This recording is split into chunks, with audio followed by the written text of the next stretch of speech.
listening to Never Off Duty. This episode, we are joined by two sheriffs again. We've got Sheriff Michelle Cook, who's here quite obviously. She's here all the time. It's like I'm building up that we've got two sheriffs, but one's here. The real guest of honor is Sheriff Gordon Smith from Bradford County. I don't know about a guest of honor, but hey, I'm here. I finally made my way out of the woods.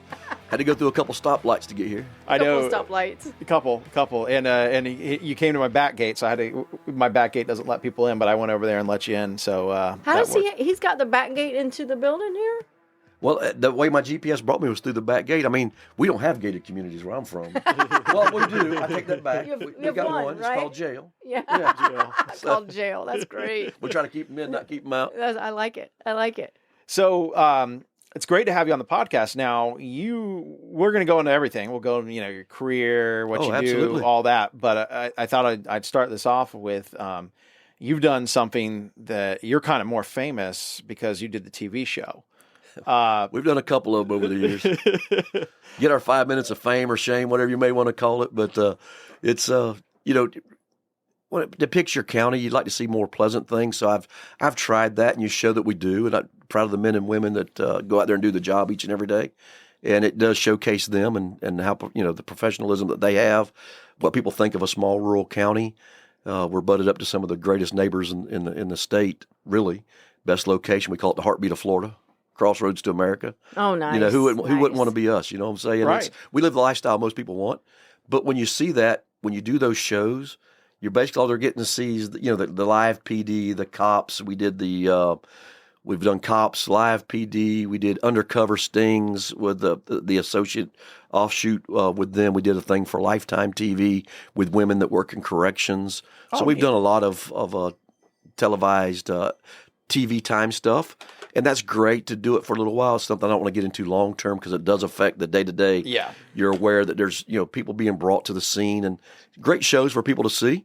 I think it shows the realness of law enforcement, what the women and men have to endure every day, and they take those 2 or 3 snapshots. It doesn't really represent the other 95% of the time of the people that you're really dealing with are people that in all honesty are calling for help. They wanted it 5 minutes before they called. So it shows the good and the bad. I'd rather show the good, what my community has to offer. So those are things that I've done it, I've tried it, and I can say I probably won't do it again. Okay, that's what I was wondering. Just for the pure fact. I'm missing something here. What show was it? Did you do your own TV show? No. We had Cops first when I was there, and then we had Undercover Stings, which is an offshoot of Cops. The same company did that, and they come and worked our undercover with our drug units and see how we did those operations. And then we've had Live PD. Okay. I thought you had done your own TV show. No, I was impressed. I was like, wow. No, they've come. You're getting the idea in your head. I'm getting the idea in my head. We've looked at it. We've done real time go out with a deputy and do those kind of things.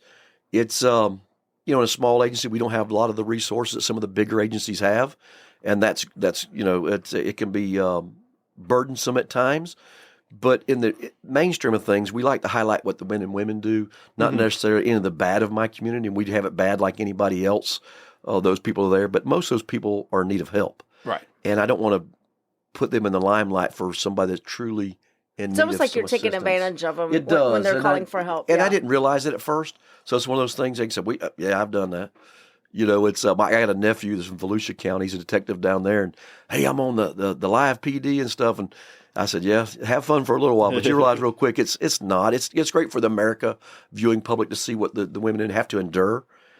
But they're taking a real small snapshot of really what the men and women do each and every day. Because what we do a lot of times is mundane and boring. Mm-hmm. We're out there helping people that need help. Helping the little old lady across the street, the car that's stuck in the ditch, the change in the tire. That's the reality of what the men and women do in this job, working the burglar or somebody's bicycle was stolen. Writing reports. Writing reports. Yeah. And it's hard for a young deputy to understand the bicycle may be more important than somebody's Tesla that was stolen. For the pure fact that may be their only means of transportation. Right. And just because they may be lower on the economic scale, that bicycle is a whole lot more important. And to teach that understanding. Now, it's not good for TV. Doesn't look real important. But to that person, it's important. So I'm like you. I don't like exploiting or taking advantage of people that are truly what we're there for. Yeah. And it took me a learning process. So I learned from it.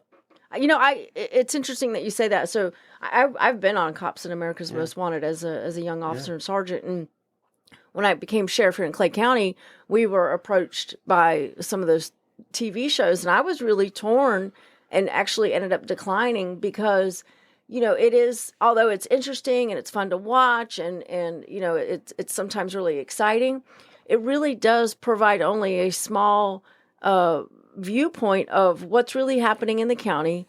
And, again, are these people that are having potentially the worst day of their life, calling 911, and then you show up with a camera in their face. And so, in a way, I think these shows are good because they do provide the American public a glimpse of what we do, but they do not provide the entire picture of what we do. And to me, Clay County is so much more than the meth head walking down Blanding Boulevard that gets stopped by a deputy. Amen. I mean, we are It so really much more is. than that. Right. And I learned the hard way. You had a little advantage on me. You had experience.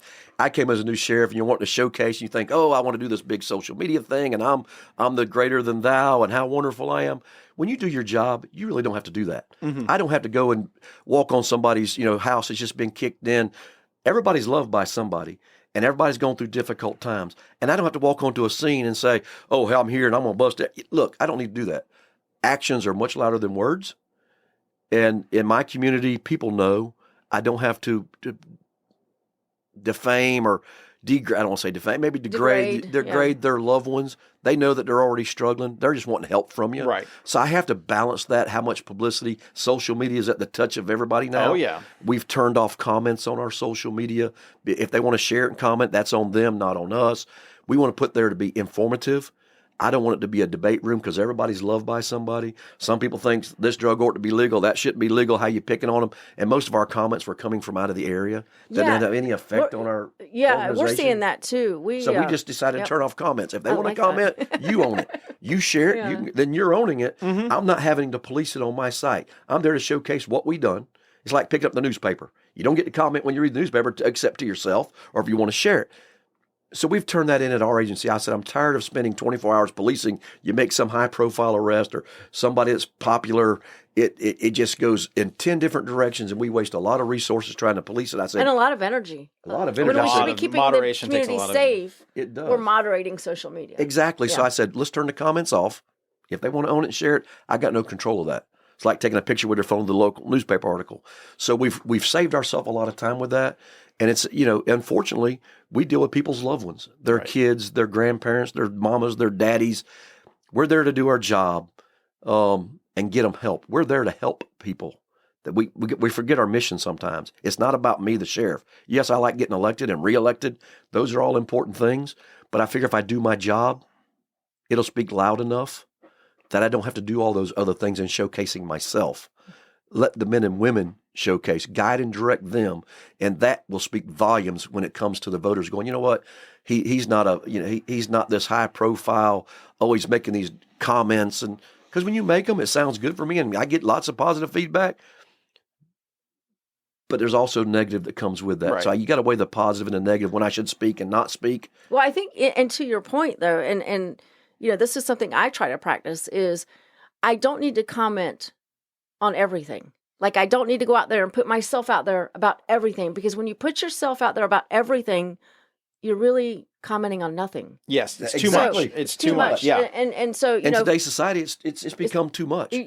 people consider you just more noise, and then they shut you off completely. I'll even ask you this, because this is something that we started doing when I came into office. Rarely do I post pictures of people we've arrested. Now, listen, if somebody wants to go to the jail database and look it up, it's public record. But I typically don't post. Now, we will very high profile cases, very violent cases where there was a community concern at large. We want people to know that somebody's been arrested. And then the occasional, we do the wanted people because we've given them a chance to turn themselves in and we can't find them. But your stereotypical drunk driver, person arrested for crack, Clay County, and I'm sure Bradford County is the same way. People here, this is their family. Like, we're still small enough that it's probably 1 or 2 degrees of separation, and you're putting somebody's mom, dad, kid, grandma, on blasting them. They've been arrested. They've been held accountable. and their picture is public record, go to the jail website and look it up. And there's enough organizations out there that rocking the orange jumpsuit to. Then there's plenty of people that are mad at that person. They post it. Mm-hmm. Not my job. I'm with Sheriff Cook on this. It's we don't have to do every case. We do the high profile ones that may make an influence, a major drug bust. But to do everybody that gets arrested, that's not my job. We want to profile. What I want to showcase is basically what the women and men do each and every day in my agency, because that's the ones I'm proud of. They go out there each and every day. They put on that uniform. They go out there and serve our community. Those are who I should be showcasing. I want to showcase the kids that done something good. The only thing we do on ours, we post the sexual offender and sexual predator of the week. That rotates through because we keep our community informed. Well, that keeps you informed. Along with our county, that. along with our county, we do the red signs and predators, not offenders. I can be honest with you, the 83 offenders in my county, if 65 of them or 70 of them live next door, I'm not a real fear. However, predators, you got to work real hard to become. Yeah. And if my wife breaks down or my daughter's out with my grandkids selling cookies or whatever for school, I want them to know what door not to go to. So we have the big red signs that go in the yards of the sexual predators. We have a good follow-up program for that. But we do the rotating each week just to keep our community informed. And if we have a new one, it gets posted right away to our social media because the law says we have to notify. Mm-hmm. I learned that early on in my career with a lady with 3 little kids. Her husband served in the Navy, and they bought a nice little house. And this guy kept asking them to mow their yard, And she asked her neighbor she got to know, she goes, "What about so-and-so?" But she goes, "Oh, no, he's a violent sexual predator." She came into me with tears. That's scary. That is She came scary. to me with tears, and she goes, "They didn't notify me. We bought this house." And we went back and looked. The sheriff at the time did everything he was supposed to. He served out letters, but they weren't living there. People bought the house. Mm-hmm. That was 2 years prior. Now she comes in. She's got 3 beautiful little kids, and this guy has a horrendous rap sheet in regards to it. And he's stuck. She's stuck there, and she didn't know what to do, and she was in true fear. And I went back to my staff at the time, which I have a lady jail administrator, and the assistant at the time was a lady who now directs the jail. I said, "Y'all come up with an idea." They did all the work. I got the credit. They did all the work, but we started posting the red signs. It's reduced the number living in our county. I think they find another place to live, but You have to get me some red signs. I'm going to have to explore this. I like this. They started moving, but the neighbors because know. he brings up a good point. Sex offenders, there's some cases out there of the 23-year-old guy that's got the 17-year-old girlfriend. And I'm not saying anything's right or wrong, but there's a big difference between There's degrees of bad. There's degrees of bad. There is. But you have a grown man that's molesting and victimizing small children. That's how you become a predator. Yes. Yeah. So More than once. So you have to work hard to. You really do. I remember somebody said, "Well, that's like putting a scarlet letter." I said, "You realize They the scarlet deserve letter it. was about 2 consenting adults." Yeah. So that's not going to, and the victim has to live with it forever. So Yep. I don't care if they Right. convicted Yeah. by their fellow peers. Most of them plead guilty for a lesser included sentence because we don't have to victimize the victim again. So they're getting by with a lot in regards to it. Well, they're not in jail. They're And living in the community. The victim's gotten punished for life, and I have no problem with saying they're punished for life. Mm-hmm. I actually like that a lot. I do like too. that a lot. It's worked. I was bold out there. I mean, I'd received numerous death threats. We first did it. I was new to social media back in 2010, and in a period of 24 Did you have your hours. MySpace account? Was that what it was? Oh my God! But all of a sudden, it was overnight, sheriff@aol.com. But overnight, they said, "Sheriff, we're getting attacked on our." We just created a Facebook back in 2010. One of the first sheriffs in the state. I'd come from the FBI NA Academy and had this big bright idea. We're going to get involved in social media, and all of a sudden our site's getting attacked. We got over 1 million something likes. I mean, it just went viral. And there's not a month that goes by that I don't have an agency from somewhere across the United States wanting our policy on the red signs.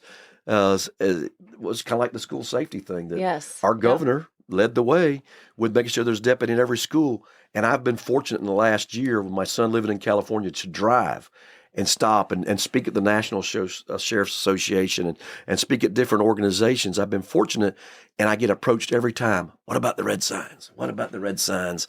Just had a buddy of mine was in Alaska. He said, "I sat in this small place eating," and this guy said, "Where are you from?" He said, "Bradford County." He said, "Is that place in Florida that does the red signs?" He said, "I see. We shared it. We've Right. kind of thing." He sent me this message from out I'm gonna have to get a copy of this out in Alaska. policy because I'm I'm liking I this like it, idea. and again, these are guilty people. Let's be very clear. Yeah. They are guilty, or they pled guilty. They've admitted to it, and they've done horrendous things. And when you do horrendous things, there's a price to pay. There is. What I don't like, though, and you feel free to not comment on this, but I'll say my personal opinion here. I don't like it because you mentioned you don't throw out like we just arrested this person. Like you go to one city and they'll be like, oh, we raided this massage parlor today and arrested these 14 people. And I'm like, one of those people might have actually just been a dummy, not knowing what this place was. Maybe wait till they're guilty before you throw their photos out there.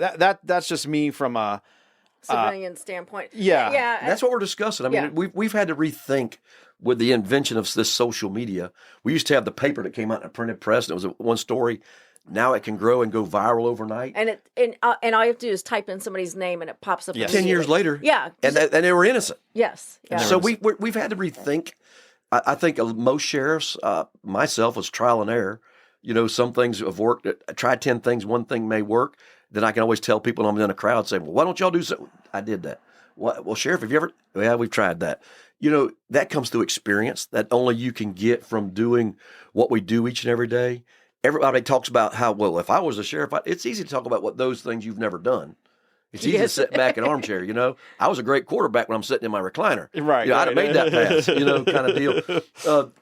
And I think ours comes through just of experience, working through the ranks, doing what we do each and every day. I've just been fortunate to have a lot of times, luck fall on my side for some things I've done that has grown that's worked in popularity. And people say, oh, you're that sheriff. Yes, but I've also made mistakes along the way. And I think the best part I've learned of just being the sheriff is own your mistakes. I've made bad decisions. I've made bad hiring decisions. I've made poor firing decisions. But if you do what's in your heart and always try to do what's right, at the end of the day, I've had to go get some of my own people sometimes in decision making, which is hard. The people you work with every day and you trust. You sometimes it's pray about it, put your head in the pillow at night and go, maybe I need to do something. I've learned, because I'm a direct person, is to sometimes let me rest on that before I answer that email. Let me take a deep step away and get me a cup of coffee. Let me call a friend. Let me call a fellow sheriff. Let me call a citizen that lives out there and say what they think. Whereas before I was just reactive. Firing off. Yeah. I shot from the hip, and I was fortunate. A lot of sheriffs don't make it. A lot of deputies don't make it. A lot of good lawmen make that one fatal flaw with the invention of body cams. That one mistake's now caught. Mm-hmm. Where I may have survived my career through some times that it wasn't caught. So we're a hell of a lot more accountable today than we ever were. And the men and women that do this job each and every day are a whole lot braver and a whole lot smarter. They grew up in a different environment than we did. They've got things at the touch of their fingers that we didn't have. I take that as they're smarter. They're educated at a quicker level than we were. And so I'm proud of what the men and women have to do in this job today than when I started this October 37 years ago. Oh, wow. When I started is day and night. And I'll add, to your point, the men and women today, like when we would go home, this is my 31st year. When I got off duty, I was off duty. Nobody said nothing. Nobody bothered me. No, it was, you could shut it off. In today's world, because of the 24/7 news cycle, media at their fingertips, these men and women really live this 24 hours a day, because they turn on the TV, they turn on their phone, and they're constantly being barraged with anti-law enforcement rhetoric. Or if I tell you what drives me crazy is you'll have some officer out in the middle of nowhere, Utah, say something really horrible to a citizen that's caught on camera, and it's played here in Florida as if it was, and we're treated as if we did it. And I get letters and emails and comments, and I can't believe you all do this. I'm like, I don't even, there's 1 million police officers in the United States, and so for young people today to really have the wherewithal and the resiliency to come into this job and have to live with us 24/7 really does make them exceptionally brave, and just I'm not sure why young people, I hate to say it because I'm recruiting right now, but you got to be tough. You got to be tough in this job. And it's sad. I mean, I've got a daughter with a criminal justice degree from the University of Florida that I discouraged from going to law school to now she works at home. Thank goodness. Got a great job. My 3 grandkids. I got a son that works for a mining company out in California. I didn't steer him toward this career, which has been very good to me and my family. I've raised my family through this career. Now I'm raising grandkids, raising them. Well, I think they're raising me in doing those things. I'm getting my second childhood, my second chance to get into heaven with the grandkids. But what Michelle says is really, it resonates because what these men and women have to step into, we say, well, they're not tough. No, they're smarter than us. Yep. We had to use brute force, and you were a cutting force in her generation of females. I work in an agency where my first 3 sheriffs said, I'm not going to hire a female for the road. They're out there by themselves. Mm-hmm. I don't think anything of it now. Most time the women are, I'm going to offend some of my guys, but the women bring a different skill set, and they do. They bring a different skill set. They handle themselves. They get things done that we go, I never thought about that. They're still accomplishing the task. They're still protecting our citizens, and each and every day. But what they have to endure, they get videotaped at everything they do. People can cut and splice and Monday morning quarterback and everything they do now. Of course, we did it. There was no Monday morning quarterback to it. It was what you wrote on a piece of paper. Now everything they do. So I give credit to those brave women and men that decide to say, I'm going to enter this profession and I'm going to go to work every day and try to make a difference. But I think, what they do have in Florida with our governor and with the sheriffs and our community. Florida supports law enforcement. Our communities support law enforcement. And I think that makes a big difference. I really feel for law enforcement that work in other parts of the country that don't support them, because I just can't imagine living with that burden every single day. Oh, yeah, that would be. And even with all the body cams we have now that sync with our in-car cams, I was totally against it. I wasn't ever going to have no part of that. Best thing I ever done. Because now I get very few complaints. I've had one major incident, which the deputy was wrong. I took immediate action with less than 8 or 10 hours. It went viral. I was on Good Morning America and, Dateline and everything else you could think of over an incident with a traffic stop. Traffic stop was fine. It's how he talked to the lady afterwards, and it became a black-white issue, but it was a minority officer. He was just light-skinned in the video that you caught. So it got a lot of that kind of attention. But you say the drive-through media, in a short period of time, it was over. But since then, when people say, let me pull up the camera, I can pull it at my desk, I get very few complaints. And I'm proud of that. Yeah. In fact, we've been demoing body cameras here in Clay County, and we just finished up a study with Flagler College students, and we're going to be getting body cameras. And I'm looking forward to it, because we had them in Atlantic Beach, and you're right. The citizen calls and says, this deputy cursed me out. And I'm like, well, hold on. I'm looking at can you come in my office? And then you hear click, and then you don't hear from him again. You don't. It's just changed the mode, because I can look at my desk by times and dates, and it's a much more bigger expense, because you're talking with our in-car camera and body camera. We know that when we replace, it's an additional, besides a cage in a car and your radios in a car, we know that it's an additional $7,000 to $8,000 for a small agency. That's tough. Yeah. Now, back then, I had my commission that endorsed and gave me the funds to do that, where I'm outfitting 50. You've got 500. And we've even put them into jail. Now our detectives are wearing them because it works good for video evidence for them. It stops the allegations of these the people you're dealing with making these silly allegations that we know are silly, but in the public that go to work every day and come home don't know. Well, and the reality is, 99.9, I'm going to go 99.9% of the time, your officer or deputy, is not in the wrong. And it's the person in their mind thinking they're in the wrong. And that it actually collaborates the fact that they're not. What we see on the news, unfortunately, is that 0.1% where they are wrong. Where they are wrong. Mm-hmm. But the vast majority of the time, I imagine it would actually be beneficial because of that. Oh, yeah. Well, you got to realize with nearly 1 million police interactions every day across America, nearly 1 million interactions, less than 0.01% are even a use of force. Okay, so then you go down from that and you say, okay, there's whole TV shows and body cam shows, and you go on YouTube.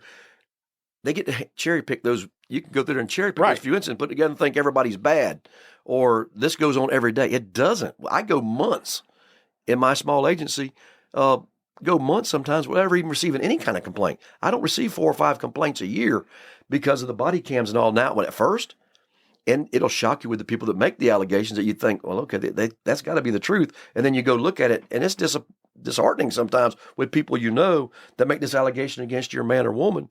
They know they're being recorded. They know.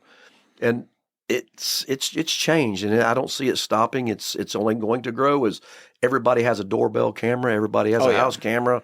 And the world's becoming used to it. Now, there was that gap when everybody wasn't used to that, and now it's caught up. And you have to assume in today's day and age, wherever you're at, you're being recorded and videoed. Right. And, but I think, Sheriff Smith brings up something that we as sheriffs, I think you're starting to see us do more proactively with the body cam footage. And you see Sheriff Chitwood recently posting the heroic actions when his deputy and that guy got swept under. And unbelievable. Yeah, unbelievable. Do you want to tell us the story for the people that listening didn't? Yeah, so Sheriff Chitwood in Volusia County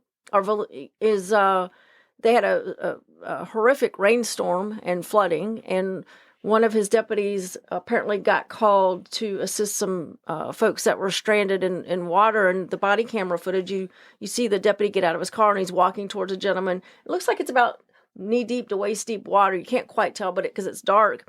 And then all of a sudden, they're talking. All of a sudden, just the camera, you can see the camera go underwater, and you hear the muffled sounds of talking or screaming underwater. And then, according to the deputy, as they went to fall, the deputy wrapped his arms around the citizen and held on to him. They went through a storm drain underneath an interstate. Oh, wow. 4-lane interstate with a median. And then popped up on the other side. 30 seconds almost. Underwater. And I need counseling after that. Yeah. I'd be terrified. Here's what you hear the deputy saying: "I got you, as he's talking to the citizen." I mean. And, it's a great video, but it's also an opportunity for us sheriffs, as Sheriff Smith said, to tell the story of the exceptional work that our people do day in and day out. Not always that heroic, but exceptional every single day. Every day. And that's what I want my public to see. And it's a lot of times it's boring and mundane. We see things go viral from some law enforcement doing something somewhere, and you go, we do that every day. We do that every day. But it's going viral. Somebody took it and it hit the right time. And you're going, we've been doing that for years. That's what we do every day. So it's that exceptional thing we like to show, the deputies that save somebody. We just did a life-saving award from the American Police Hall of Fame for a deputy that responded to a house fire. The flames are coming through a 2-story apartment complex, and he goes in, the power goes out on him, and rescues. I saw that on your social media. I think it was on your social media. I saw that. Yeah, I had a guy who did that last year too. That's what I'm saying. And we just submitted it. Our command staff submitted it to the American Police Hall of Fame. He got it. It went viral with that clip and shows him, the one officer, the city officer, couldn't get the door open. And this guy that we hired had been a professional fireman in Tennessee for 19 years. Decided, I want to be I want to be a first responder. Right. So he became a law enforcement. Not a stager. He doesn't want not a second responder. You got to wait till it's clear before you get there. Sorry. I love my firemen. For the records, we love firemen. That's it. Yeah. So, and he kicks in the door, and he just knew exactly what to do. The lady's panicking, can't get the door open, the power's going out. Flames are shooting through the top of this 2-story home. And he coaches her, and he was able to rescue 2 senior citizens from an old 2-story, light or not, it went down fast. Mm-hmm. And it's very heroic in the smoke and the stuff that he did before fire ever got to scene, because we're out roaming. Those are the things we like to showcase. And I'm like Sheriff Cook. I'm tired of just showing arrest photos. They can go to our jail, and our jail site, the arrest section, is the most trafficked site we have in the sheriff's office. Me too. Wow. Me too. Yeah. People that have employees, labor forces.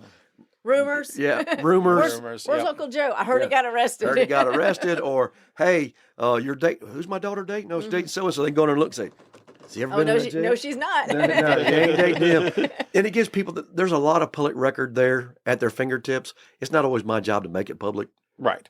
We just have to adhere to the law. We don't have to follow the law, and then if you want to find it, that's your business. But again, our communities, our agencies are so much more than just the people we arrest. And so now that's a small tidbit. Yeah, and so now I think what you're seeing is, especially in Florida, where the constitutional sheriff and the governor and our community is so pro law enforcement, we are countering the negativity that's often seen in the media with there's some exceptional work going on here, and it's really you think about when I got into this job 31 years ago, the occasional news story that was written on an officer that did something where a photographer happened to catch a picture, it was, once or twice a year. And now it's every single day. And part of our job now is finding those relevant, good stories and then promoting it as a counter to the negativity out there.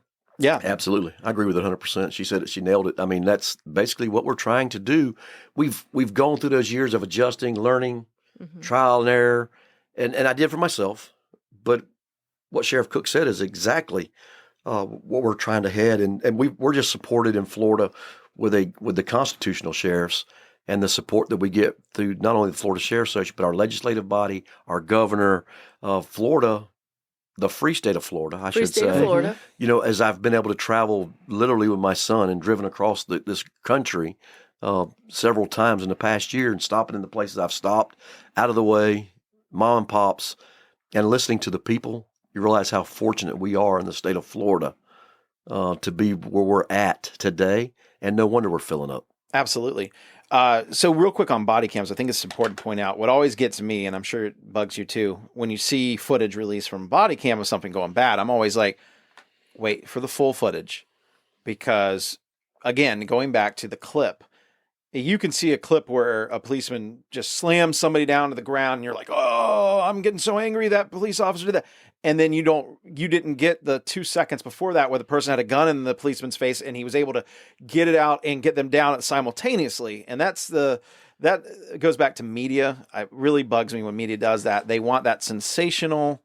I tell you another thing too that you see, and I was in an FBI leads class and they were showing us examples of this. And please don't quote me on the numbers, but let's say that our body cameras record at 100 frames per second. Okay, but the media plays the recording at 50 frames per second. They're literally missing frames, and you can miss where it looks like somebody slammed somebody to the ground. Maybe the deputy had their hand on their back holding their collar, and the person tripped on a rock or a sidewalk and fell, but it skipped. You skip that frame where their foot gets caught, and it looks like the deputy slamming him to the ground. And that, I did not realize how prevalent that was. So what I would tell people is if you see body-worn camera footage, one, you got to understand if it's being played back at the same speed that it was recorded. And two, one thing is the body-worn camera typically sits in the front center chest. And so, but your eyes, your ears, you smell things that the camera never catches. So if I'm sitting here looking at you and somebody comes into my left, my eyes and head will turn over, but that camera didn't see. And I may be sitting here looking at you, see a threat to my left, draw my weapon and shoot to my left. The camera never picks up. And it's not that anybody's trying to hide anything, right? But there are limitations to the body-worn camera. There are angles, distance, all those type things come in. Smell, yeah. All those are critical. And that's the great thing about now that all the officers are wearing the body cams, get different videos, because what we take as perception at first sight is one thing versus when you get the entire picture, and it's hard to place that, especially with people with cell phones. When they whip it out, they whip it out after something's already taken place. Right. So you're already getting this interaction that you're getting part, and then they have the luxury of editing what they don't want you to see, and they post it. See what them policemen did. We've been able to save ourselves in a couple of those incidents over the years. And then I've had to address some social media posts where people have alleged their loved one or them had this happen to them. And I've actually gone on social media and said, well, give me Paul Harvey version. Yeah. Here's the whole thing. And I've seen, it's funny, just almost instantaneous. They take their post down. Right. Yeah. When you come back as a sheriff, say, here's the sheriff. There's, I try to be professional and say, but, you've put it out there. So since Facebook court's being held, Facebook court. Facebook court's being held. All right. Since it's taking place, here's the report.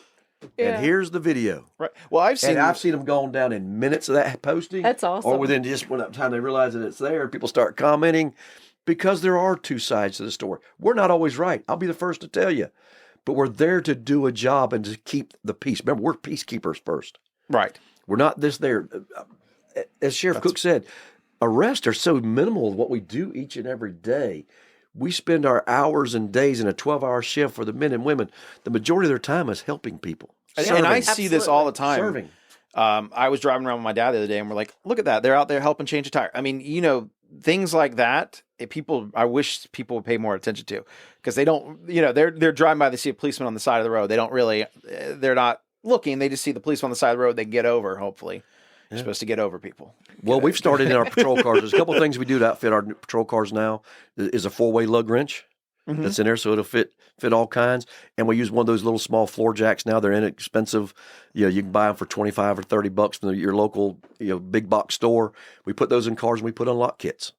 A lot of times we ain't got time. If there's a dog, an animal in somebody's hot car, or a child, we're not waiting for some locksmith, AAA to show up. Our deputies do it right there. They go on their computer. We pay for the program. It's 2022 Tesla of so-and-so. It'll tell you right to go to how to unlock it. We have the access to that, and they can unlock the car. I get it, and I don't want to put nobody out of business, but my job is safety first. Right. Whether it be the animal that's locked in the car that shouldn't be, or the child that has been left in a hot car. Knock the wind out. My deputies tell you quick, knock the wind out. It's like in a pursuit. Yeah. If you get where you can put them in a ditch, wreck our car, I don't want them to go down the road and hit somebody else's family. So we've changed the idea of policing. People talk about police reform. Look, in Florida, we've been leading the way for a long time in what we do. When I hear what other countries and doing things, I'm like, we ain't done that in 20 years. When I heard Cleveland revamping and modernizing, they're not going to fire warning shots no more. I said, I've been in this job 37 years. We weren't never allowed to fire warning shots. Or I heard recently of an agency that was going to start writing reports every time they use force. I'm like, we've been doing that for 30 years here. When did we not do that? That's weird to me. I hate that term, police reform. I really do, because when you talk about reform, in my opinion, you're coming from the position that it was wrong to begin with. And I think, like any profession and any professional industry that takes itself seriously, there's constant evolution. And I think, I think Florida policing has been on the forefront of policing evolution, at least for the past 50 years. Yeah. I mean, if you look at the stuff that we do with accreditation and policies and procedures, we really are on the forefront of being evolving as community standards evolves, as laws change, as our workforce, changes. We are shaping law enforcement for the future. Yeah, it's been going. So when people pop that popular term that they want to use anytime they want to change something they don't like, or they don't. And here's the thing. I have no business. And people say, we need a citizen review board. No, we don't. That'd be like me sitting on the board of doctors. I know nothing about it. You don't want me sitting on the airport board up there in the airport. I don't know anything about flying. I know how to check my ticket and get on a flight, and I'm glad to do that. But when you put people that don't understand what you do, it's a recipe for disaster. It is a recipe, and they're well-intentioned. They're not bad people. They're well-intentioned. But when you start going down that road, that's like I say, it's like, okay, put me on the medical board. I'm going to start talking about what you do in a heart surgery. I'm going to start talking about what you do for amputation. I got no business. It's not my realm of expertise. So it sounds good on paper. It sounds good to appease sometimes when you're in a bad situation and police chiefs and have to answer to a city commission. It's a great answer. Some sheriffs have done it in the past and realized that's a bad road to go down, because then you're having the police, the board to come with their own biases and not understanding why you had to do that. We get paid to break up fights. We don't get paid to fight with you. Sometimes use force is necessary, and it's ugly. Right. It really is. And that's why I tell people, come on, look, they don't get paid to fight with you. They get paid to break it up. And sometimes it's ugly. As long as we justify that it's not excessive in that situation, we have to weigh all the facts and the circumstances surrounding that to make that determination. And it's hard for somebody that's never been in a fight, that's never been punched in the mouth, to understand that. Well, they didn't do nothing, and the officer struck him. Well, yeah, he was going for his gun, or yeah, he was doing something, and the officer used that force. Well, you can't use the chokehold. Well, the guy was grabbing for a gun, and he was using the chokehold. That's deadly force. Yeah. So there's a lot of reasonings behind different situations, and you may not always agree with it because it's not always pretty. And, Sheriff Smith brings up a really good point here. And, I did a little bit of research prior to going out and doing some community town halls, because I wanted our community to know how well-trained our deputies were. The average, in my agency, the average 5-year deputy is probably the same for your agency. Between BLE, mini academies, FTO, state standard requirements, ongoing training that we just do, the average 5-year deputy in my agency has over 5,000 hours of training in 5 years. That's insane. Tell me a profession that has that much training.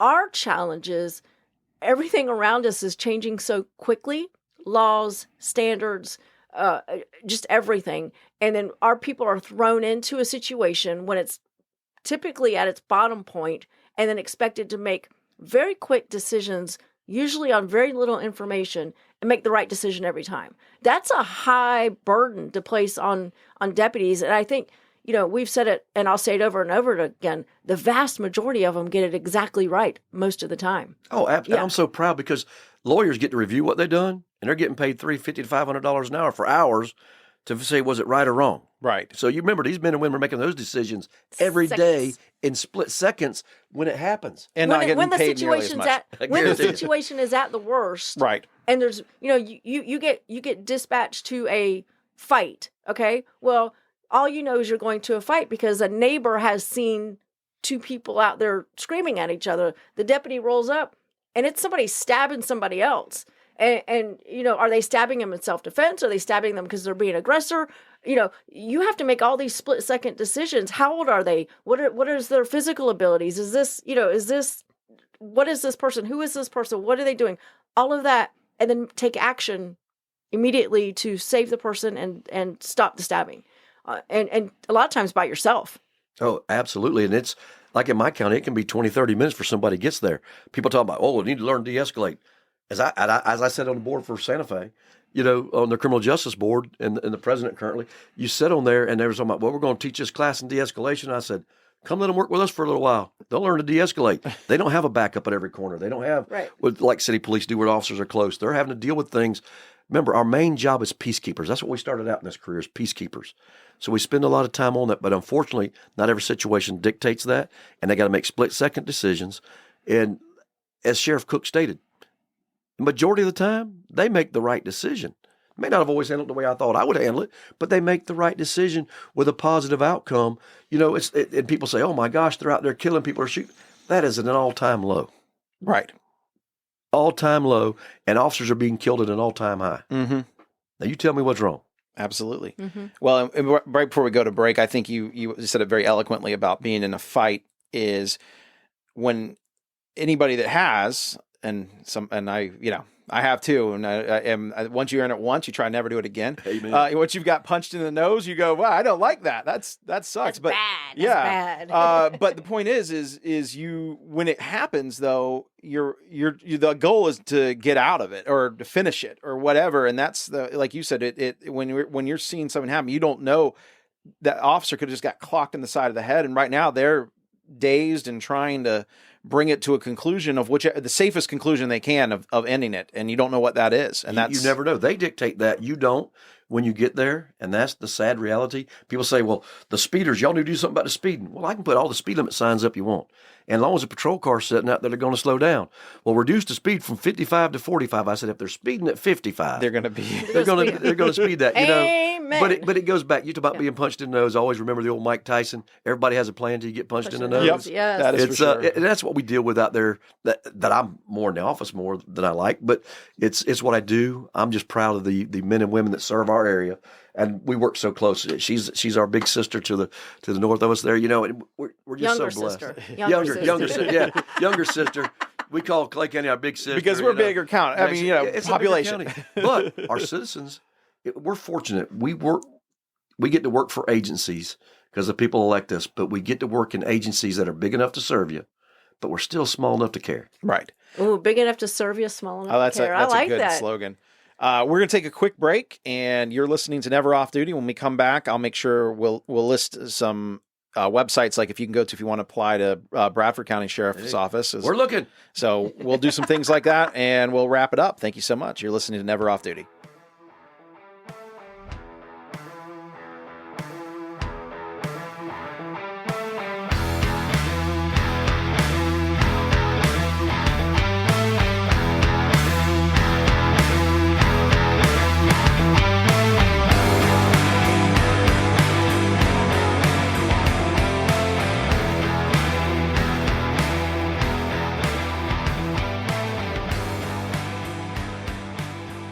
And you are back with Never Off Duty. We have Sheriff Gordon Smith in the house and Sheriff Michelle Cook from Bradford County and Clay County, respectively. And So let's do some plugs.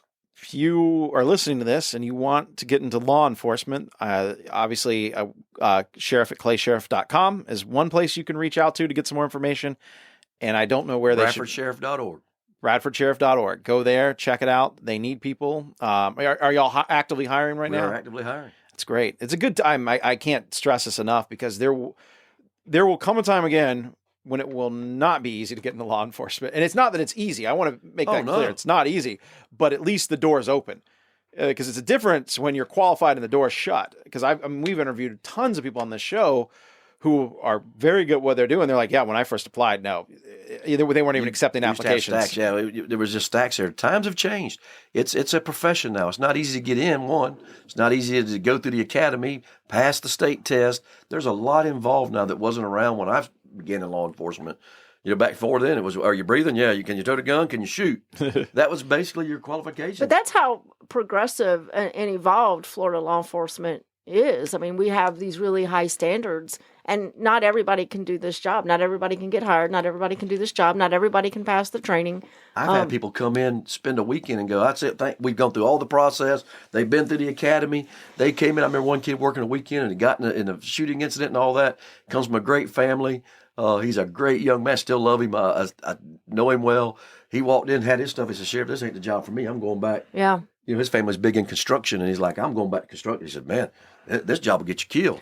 Right. It was frightening, and he's a tough guy. You wouldn't want to stand up to the plate with, but you've seen that. You get them in, and you spend months and hours with them, and all of a sudden they realize this probably isn't. It's not like TV. Right. No. And I'm sure you guys see that all the time. I imagine when something happens in your career influences a lot about whether or not it's for you, because if you've been doing the job for 4 years and something happens, you've probably seen it on the peripheral enough to be able to better cope with some of the things that y'all deal with. Whereas I couldn't imagine, being week number one and being involved in a shooting, you'd probably be like, that'd be very tough. Yeah. It is. That's actually a good point.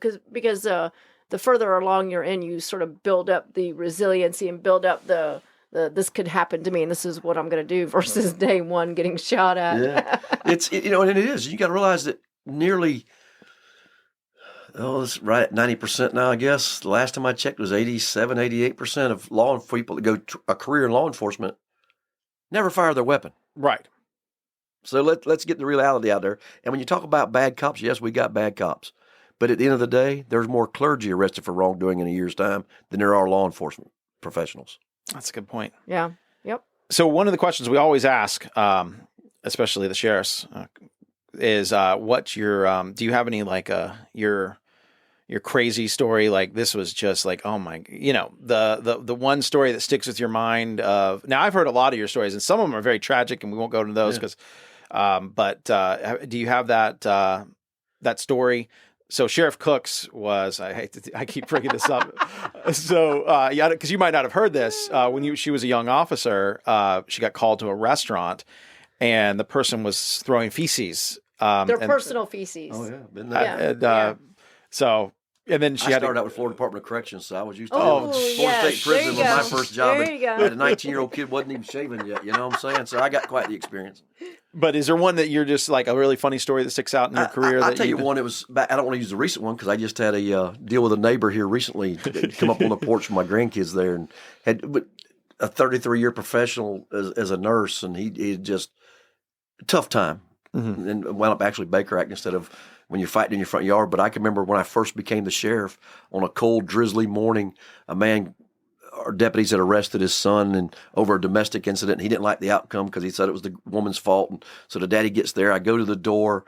I'm in my boxer shorts and I'm just opening the door first, see what's there, and say, hey, give me just a minute. Usually sit on the porch. The kids are asleep. It's 2-something in the morning.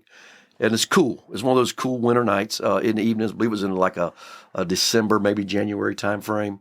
Had to be Christmas time frame because I remember decorations still being up in the video that got captured in regards to it. But so I go to the door. And I said, "Give me just a minute." And then he starts, "No, you're going." And he starts becoming irate. It's obvious he'd been drinking under the influence of something, and he started cussing. And by then, my temper had flown. My kids are in sleep. One's in high school, one's in middle school at the time. I remember just my flip-flops always stood by the door. And I remember sliding in my flip-flops. I go out the door, and the man swings. We wound up in a fight. We're rolling around in my yard, which is by then, because we'd had so much drizzle and rain, it was muddy, it was wet. I'm rolling around there in my whitey tighties, the kind of thing. My wife's calling 911 saying, hey, y'all need to send help to the sheriff's house. So you got the city police, you got the county police, everybody's coming from different directions. And, and basically what you can do is me with the flip-flop. I'm trying to keep them off them by using my flip-flop. Don't come in my yard talking to me. It was the most ugly scene you could ever think of. On the dash cam and the body cam. Oh, they got it on camera? Oh, yeah. Oh, fantastic. We've lost that somewhere in the May of stuff. But here I am. I'm mud from head to toe. I don't wear whitey tighties. I actually wear a boxer short kind of thing. That's what I was thinking. I'm sorry to say it. I'm like, but on camera, it's real disgusting on camera. My wife's in a panic. My kids by then are up. The neighbors are awake. I got a whole scene out there of me standing in a freezing cold, shivering with a flip flop in my hand and in my boxer shorts out there in the middle. And the guys apologizing. Were you shirtless? Yeah, I was shirtless. Oh, I had all my muscles showing, but I had that dad bod thing going on. But it's funny, and of course you're standing there because the guy's apologizing. He's crying now. It's all being caught on camera. Know the family well, and we laugh about it now. I see him with his grandkids around the ball field, and we laugh. And he said, I just can't imagine what you was thinking. I said, it's just my temper too. Remember, I'm still a law man by nature, and you're cussing. My kids are in the house. You're threatening me, and I don't know what you've got. And the only thing I had in my hand at the time to defend myself was a flip flop. Tactical flip flops. Yeah, we're going to issue exactly. tactical flip flops. Tactical flip flop. I'm out there, So that was one of my more embarrassing moments. I see the family and know them all well, and so. But that he wouldn't mind me telling because we've laughed amongst each other, and he'd gotten irate. He went to jail. But at the end of the day, I was, I on his behalf with the state and said, no, it was a bad situation. But yeah, there's been some of those moments. Well, everybody knows where the sheriff lives. I don't have a gated community. Yeah. So when they have a problem and they show up at the house and they knock on the door. Yeah, they don't. That's not cool. We've had sheriffs killed, sheriff's families killed. Oh, that's horrible. And since I've been, we had a sheriff's wife who got killed by some people on a case and tragically killed the deputy. There's a lot of horrific stories and people come. Remember, we're dealing with people at their worst moments. Right. Yep. And that's why you have to be mindful with body cams and there's times that I've fought to keep things from getting released. You catch people at their worst. Mm-hmm. And I'm glad we've come up with some laws to protect if I'm inside your house that, your nosy neighbor that wants to say, oh, the police are over there. Well, we want to request a body cam of such date and time.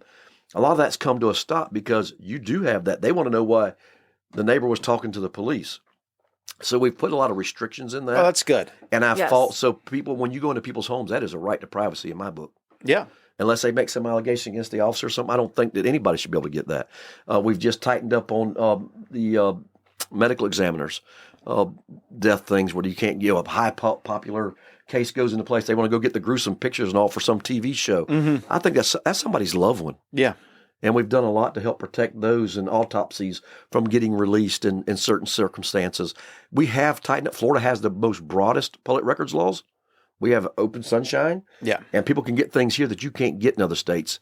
If you want to see the officer's file, I got to open it up to you. You get to come and see the officer's files, other than his personal social security number, date of birth, kids, those kind of things. But over the years, they've tightened up on some things that are common sense things. Yeah, the public has a right to know, but what do they need to know about Right, body? there needs to be more common sense, What's the greater too. good? Yeah. What is the greater good of showing the autopsy photos of a child that was murdered? Right. Exactly. There's none. There's none. There's that's salacious and sensationalism, and somebody's making money off of it. That's exactly what's happening. Yep. And it's the good intentions. The law was passed with good intentions because I know why in Florida at the time there was a need for it, and the pendulum went way too far, and it needs to come back a little bit. But that's the reason we have legislative session every year, because some laws were intended for good and wound up not being what we thought would be. Or times have changed, or technology's changed. Technology's outpacing community standards have changed. Right. Yeah. So it has changed, and that's the reason we do it every year now instead of every 2 years like it used to be. Things of importance need to be addressed. Mm-hmm. Right. So one of the first jail I ever visited was as a guest. Very important. Not a arrested guest. Like what kind of guest? I know. As I behind say your back it, guest, or and now somebody guest? can take that clip out of context and be like, Judson Sapp was a guest of jail. Oh, yeah, exactly. Which is not technically wrong, Right. But yes. Yeah. And that's those sound bites. And unfortunately, that's our law. As long as it is not technically a lie, you believe it to be true, you can say whatever you want in Florida's in the media, which is Well, we found out you can lie to the federal government, you go to jail, but the government can lie to you and nothing happens. That's for sure. That's for Good sure. point. Good point. But the first jail, you took me to visit your jail, and what impressed me was, and Sheriff, I wasn't. There were no when we visited your jail that we didn't go through that. We didn't see somebody in this scenario, so I can't judge. I'm sure it would have happened to you too. I'm just letting you know this. But there was a gentleman out there walking. I think he was, like doing that something outdoors or something like that, and he's just like, "Sheriff, so good to see you." And I'm like. Wait, that's an inmate. Like, he's just happy to see the sheriff. The trustees. Yeah. You know what, Bo? Because our community is still small enough that we know these people. Right. Like, they're the... We do. I mean, we know these And people. I want to set the record straight. Just because you go to jail don't make you a bad person. That's right. We've all made bad decisions. Some of them make worse decisions than others, and there's a price to pay for it. And if you treat them right, remember, these are people... We're not talking about prison. We're talking about people who go to jail. DUI, a battery, a petty theft, a Bad civil check, dispute, yeah. bad check. Those kind of things. They've made a bad decision maybe, or the courts didn't rule in their favor on something. I get it. Some people are just morally convicted on some issues, and the judge tells them to do something. I'm not going to do that. Mm-hmm. And they go to jail over it. So majority of them are not bad people. And we're going to be out with them tomorrow shopping at Walmart. We're going to be in Publix with them. We're going to be at church with them. So I try to treat them with dignity and respect because they are going to be getting out. County jail, majority of those inmates that go to county jail are getting out. Mm-hmm. 95% of the people that go into my jail are getting out. Yeah. So we try to treat them with dignity. I don't try to do things to humiliate them. I don't make them put on pink panties and pink jumpsuits you've seen sheriffs get notoriety for or self-proclaim the America's favorites. I'm not into all that. At the end of the day, what I do will show for itself. And I'm proud of it. And it's because of the men and women, most of the time, that I look good. We take our hits on the chin like anybody because we're in the people business. But at the end of the day, just what you're talking about with inmates speaking, I go back there. I know a lot of them's families. That goes back to that. We're big enough to serve you, but we're still small enough to care. And there are real problems to them. We can hear the same issue, same problem, day in and day out. And it seems mundane. But to that person, at that moment in their life, it's important. Mm-hmm. That's the most important thing. And I've got to be able to listen. Not only I don't always understand it, but there's times I sympathize with them. I'd have probably done the same thing in that same situation. Or there's times that it's like you have to look at them and say, how can I help this person? See, being a sheriff, I call it sheriffing. It's not about putting people in jail. It's helping and serving people and being a peacekeeper. A lot of family issues, a lot of social issues. And at the end of the day, we have to try to be a resource. I've patched potholes. I've moved stop signs because I couldn't get the road department to move them fast enough. I've gone out and had to help people move things because they didn't have nobody else to help them. That's what a sheriff is. It's called sheriffing, and peacekeeping. And at the end of the day, the people that are in the jail, which, is mostly men, right? I promise you that just about all of them have families, kids in the community. And I know I want them, when they get out, to go out and be productive, get a job, take care of their children, because that'll help end the cycle of people going to jail. Well, and if you get a chance, I'll plug. You should listen to the previous episode with Director Bucci because we talked about this in depth, and it's in it. But I totally agree. And a judge actually told me this once. She said, if you can turn an inmate into a taxpayer, that's the greatest accomplishment you can make in society, and it's so true. And it's not about being soft on crime or not holding people accountable. You can absolutely be tough on crime, hold people accountable, but give them a pathway to be successful once they've served their sentence. Right, absolutely. Right. That's the best. We used to have a total different philosophy on that. Oh, absolutely. But over a period of years, we've understood that, hey, how are we going to make these people tax-paying, productive citizens? They don't have to do a job that I like or something that I agree with. Is it legal? Is it productive? It's taking care of their family, so we're not taking care of them. And they're being a role model for an example of, hey, you work hard. You know what I'm saying? It's got some reward. And what that reward is different to everybody. To me I want to be able to feed my family, raise productive children, productive grandchildren, and then to be able to live a happier life. That doesn't mean rich. It doesn't come by money. I just want my kids to be better than me. Yeah. And that's not fun. And I want to go back and talk about people that go to jail because I think it's really important, because we have discretion and the judicial system has discretion and stuff. There are good people who make bad mistakes. There are good people who make multiple bad mistakes, but they're good people. And then you have your just bad people who sort of live this life of crime and they know nothing else. And then you have the truly evil people. And there is oftentimes a very clear distinction. And most of the people that are in our jail are the decent people who've made a bad mistake or multiple bad mistakes. And then the truly evil people, they're in our jail usually for a short time before they get sent off to prison. And, I think we have an obligation, not only as sheriffs and as a community, but as Christians, to take that point where we know we've got them in the jail and do everything we can to make them productive once they get out. Yeah. And I think to your point about times changing, I know I have. I mean, I've realized, and I think a lot of it has to do with what's going on in our world. We're seeing kind of people that we're like, well, from government standpoint, going after them and the targeted stuff that's going on there. People are more willing to accept it.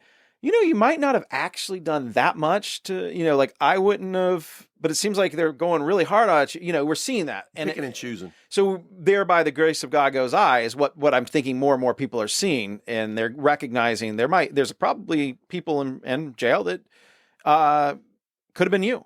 Absolutely. And I heard I interviewed a state's attorney once, and I think it was Mussolini that said the quote, but he said, you tell us the person, we'll find the crime, because everybody's done something. Everybody. You don't know. You can't. I mean, I guarantee you, we could throw the Florida law book out here and start scrolling through, and we'd go, "Oh wow, ooh, I didn't know that was on the books." They got books anymore. It's all on digital. Digital, now. Yeah. I mean, my grandkids go to school. They don't have books anymore. That's you wear true. away in the book bag. Now it's like They get the laptop. Yep. Everything's in a laptop. Yep. And everything I do, I'm an audiobook kind of guy. But it's amazing, and it goes back to what Sheriff Cook is saying. 95% of those people are going to be back out in our community. Should they be punished? You dang right they ought to be punished. Absolutely. Yep. I think nobody should just get a slap on the hand. Everybody has to own up. You get found guilty. You plead guilty. Answer to your crime. But at the end of the day, majority of these crimes, they aren't going to be there long. We want them to come out and be productive. Right. And without faith and hope, you got nothing. Absolutely. And when I say faith, that's whatever your faith may be, and hope. So our job is to make sure they're punished. And I don't believe in cutting slack. You see them around my place. They're going to be working, doing something. But what's funny is the majority of those people volunteer to do that. Yes. They don't want to sit in that jail cell. So that we're not doing this free labor or inmate. Look, they're volunteering to get out of that cell, and they're giving something back, in kind of a thing. And sometimes we're teaching them skills. Absolutely. We're giving those things. And you know what? They say, I can get out and I can do something. I don't have to come back to these bars.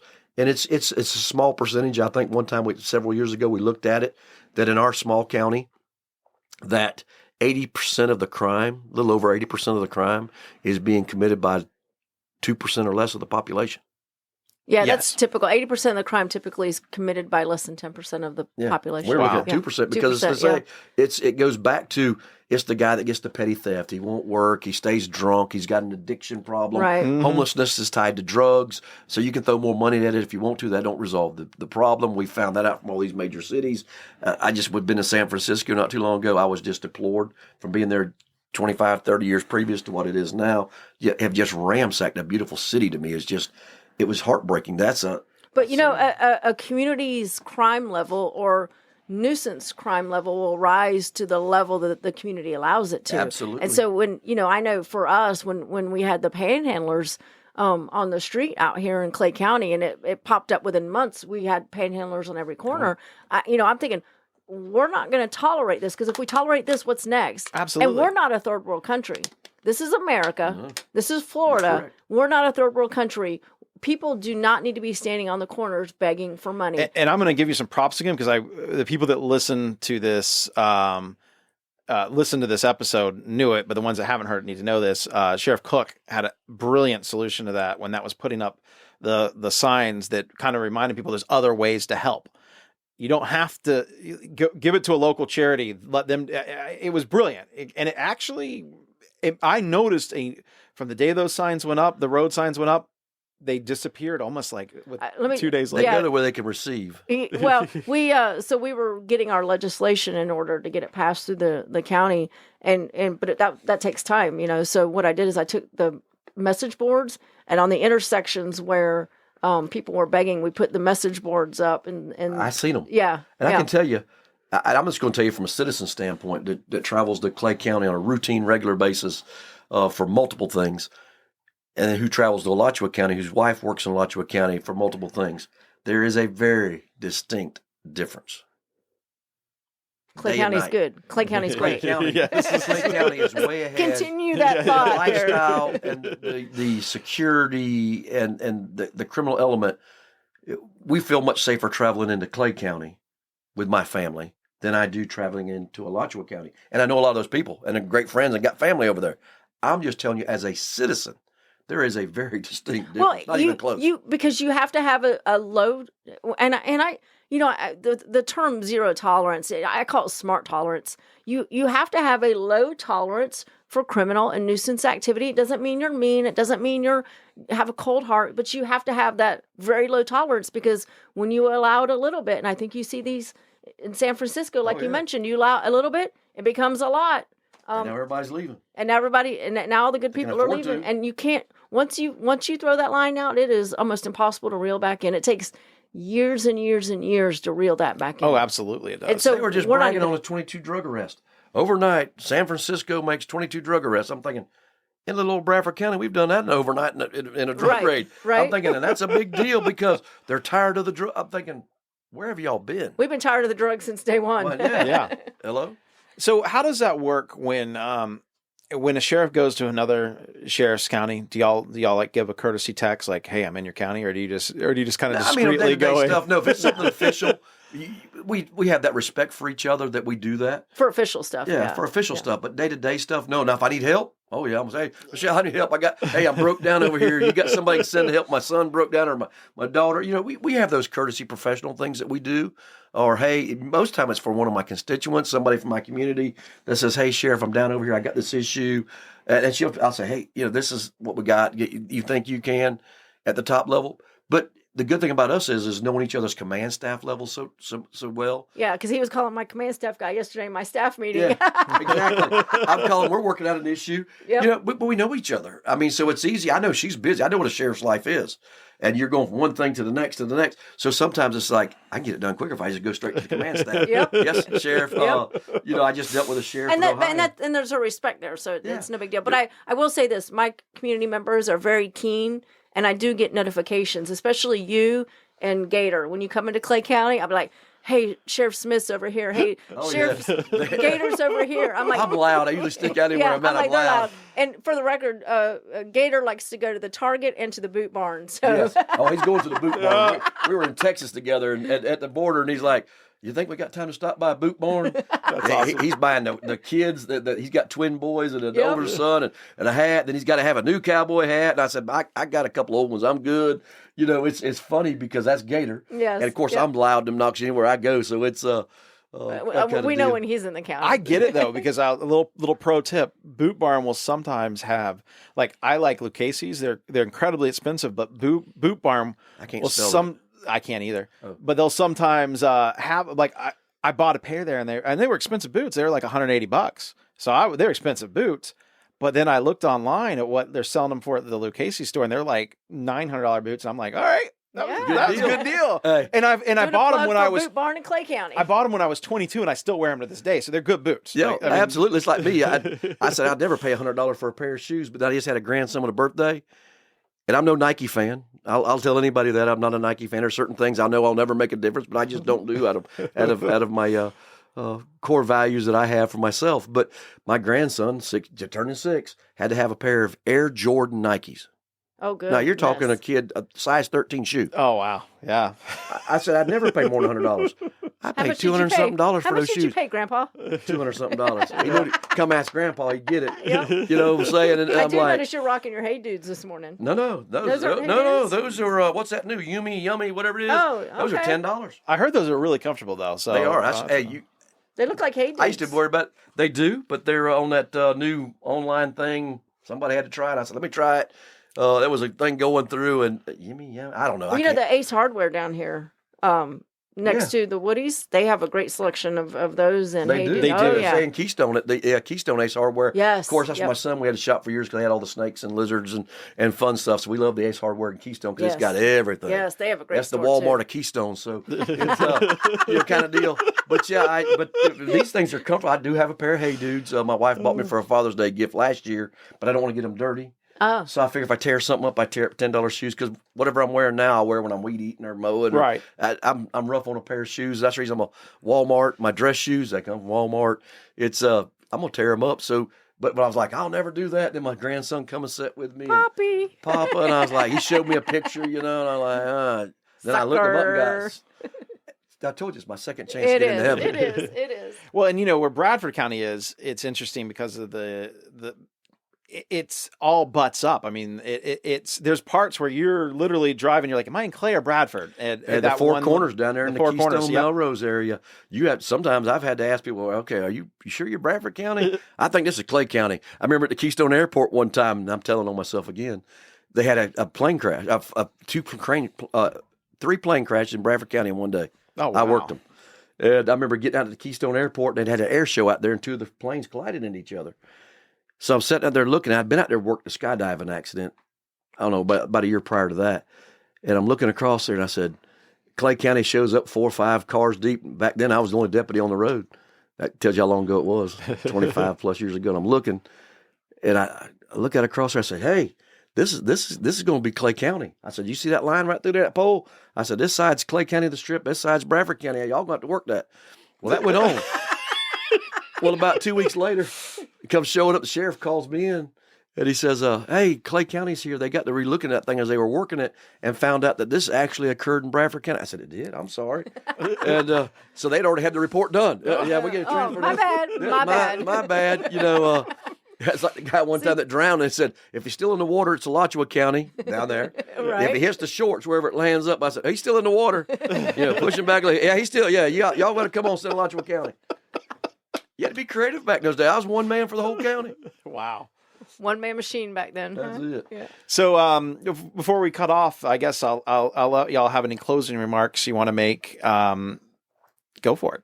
Michelle, ladies first. Oh, ladies first, put me on the spot. No, just thank you for coming in today. If you ever want to come back and join us, we do this weekly podcast, and I appreciate the partnership that I have with you. As a new sheriff, I've been in office for 3 years. I appreciate you allowing me to call you and pick your brain and get advice, and he'll be the first one to call me and go, hey, you ought to think about this, and a lot of respect for what you do and the partnership that we have and our people have, and I just wanted to say thank you. Well, one is Clay County's much bigger. We call it the big sister to us, but the people that you serve are so much like the citizens I serve. The same moral family values. We may be heathens at times, but we still know who the Creator is. Out there, we work hard, believe in work hard. Sometimes we play hard as well. And they're good citizens. The majority of people we serve in Clay and Bradford and Absolutely, Union and all those are the people that get out of the neighborhoods they don't want to be into and move into our neighborhoods. You know why they come here? For our way of life. Mm-hmm. And it's our job to protect that way of life. And I'm so thankful to have, Sheriff Cook right next door that you can call, and she's always offered assistance. We always work together. We don't always agree on everything. I don't know that we haven't ever agreed on anything. I can't think of anything. But even if we didn't, at the end of the day, we know it's the job, and we're all doing it in the best interest with a servant's heart. Right. And I've worked with fellow sheriffs that didn't have that servant's heart. It was about them, the show, the power, the authority. It's nice to work with fellow sheriffs that are there to serve, and it's not about them. Yes. You do this job, you work. That's the problem I see in my future is when I look at things, I always want to leave it better than I got it. And I want to know that I've done the best when I lay my head in that pillow at night, that I've done the best to serve the citizens that put enough trust in me to do that. And that's a big responsibility. It's easy for people to always want to run, and my mouth gets me in a lot of trouble and offend people. And they all think they can do it. Then I can tell you 16 years ago when I started on that picture board with all the sheriffs, I look up there and there's less than a dozen of us out of 67 counties in 4 terms. I've seen a lot of one-termers through corruption, through just, I can't do this. It was supposed to be a retirement job. I worked until I decided I was going to retire, and I thought it's not a retirement job. You are a public servant, and being a servant is different than helping.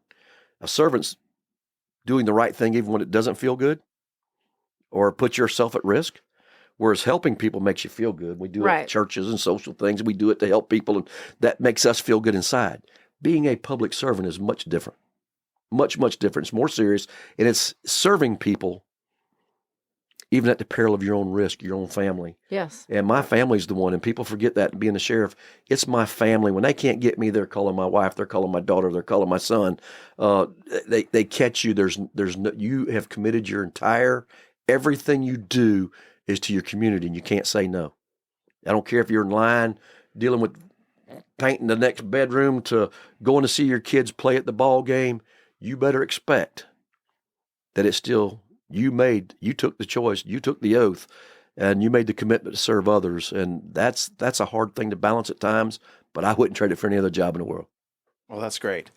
All right. Well, thank you so much for coming. We appreciate it. Love to have you back. We definitely, anytime. We had things that we were going to talk about, like your career, that we just didn't even go totally into. Glossed over that. Anytime. I'm a man of few words, but you give me an opportunity, I'll give it out there. But yeah, thank y'all for having me. This gets to share with the people we serve so much in a common with each day. And just like I say, I'm just glad to work with a fellow sheriff that really wants to protect the way of life for our communities. Well, thank you so much. You're listening to Never Off Duty. Don't forget to share and subscribe. And that's about it. Have a great day.